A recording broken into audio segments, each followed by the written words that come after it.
ரோமானிய கிறிஸ்தவம் அல்லது ரோம கத்தோலிக்க சபையிலிருந்து வந்தது என்ன என்பதை நாம் பார்க்கலாம். ரோமானிய கிறிஸ்தவர்கள் பிற பழக்க வழக்கங்கள், பாரம்பரியம், சடங்குகள் மற்றும் புற மதத்திலிருந்து தோன்றிய பண்டிகைகளை கொண்டாடி வந்தார்கள். இதில் சூரிய கடவுளாகிய நிம்ரோத்தையும் அவன் மனைவியாகிய செமிராமிஸ் என்று அழைக்கப்படும் ஈஸ்ட்ரோ என்ற தெய்வத்தை கொண்டு ஈஸ்டர் பண்டிகையும் அவளுடைய பிள்ளையாகிய தம்மூஸ் மரணத்திற்காக 40 நாட்கள் துக்கம் அனுசரித்ததை இயேசு கிறிஸ்துவின் மரணத்தை நினைவு கூறும்படியாக 40 நாட்கள் துக்க நாட்களாக கிறிஸ்தவத்தில் நுழைத்து விட்டார்கள். கிபி 313ஆம் ஆண்டு ரோம பேரரசரான கான்ஸ்டன்டைன் காலத்தில் கிறிஸ்தவம் அரசியலாக்கப்பட்டதினால் ரோம கத்தோலிக்க சபை உருவானது. இக்காலகட்டத்தில்தான் சண்டேலா என்ற சட்டத்தினால் யூதர்கள் கடைசி நாளாகிய சனிக்கிழமைகளில் அனுசரிக்கும் ஓய்வு நாளை ஞாயிற்றுக்கிழமைகளில் மாற்றி சூரிய கடவுளை அனுசரிக்கும் நாளை ஓய்வு நாளாக மாற்றினான். இந்த பாபிலோனிய கலாச்சாரத்தையும் ரோமானிய கிறிஸ்தவத்தின் சட்டங்களையும் ரோம சாம்ராஜ்யத்தின் கீழ் இருந்த நாடுகளில் வாழ்ந்த கிறிஸ்துவை விசுவாசித்த யூதர்களும் புறஜாதியாரும் பின்பற்ற வேண்டியிருந்தது.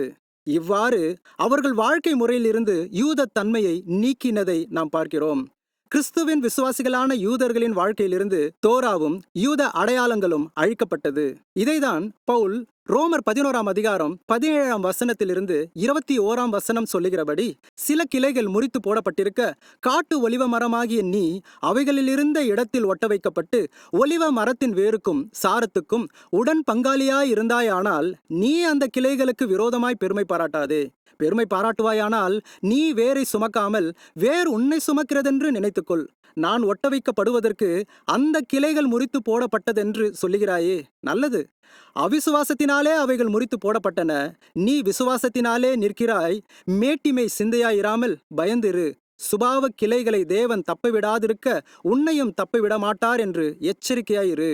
யூதர்களை ஒலிவ மரமாகவும் புறஜாதியினரை காட்டு ஒலிவ மரமாகவும் கூறி நல்ல ஒலிவ மரத்தில் காட்டு ஒலிவ மரத்தின் கிளைகளை கர்த்தர் அதில் ஒட்ட வைத்திருக்கிறார்.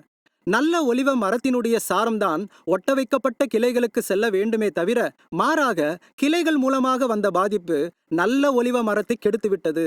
அதாவது கிளைகளாகிய புறஜாதி மரத்திலிருந்து வந்த குழந்தை ஞானஸ்நானம், அனைத்து ஆன்மாக்களின் நாள், பெரிய வியாழன், புனித வெள்ளி, ஈஸ்டர், கிறிஸ்துமஸ், சாம்பல் புதன் போன்ற போதனைகள் மற்றும் கோட்பாடுகளை ஒலிவ மரத்தை கெடுத்துவிட்டது. இன்று கிறிஸ்தவர்களாகிய நாம் இதை பின்பற்றுகிறோமா? அல்லது கர்த்தர் ஆபிரகாமின் சந்ததியின் மூலம் இஸ்ரவேல் ஜனங்களை தெரிந்து கொண்டு அவர் கட்டளையிட்டபடி கர்த்தருடைய பண்டிகைகள், ஓய்வு நாள் ஆகியவற்றை கடைபிடிக்கிறோமா?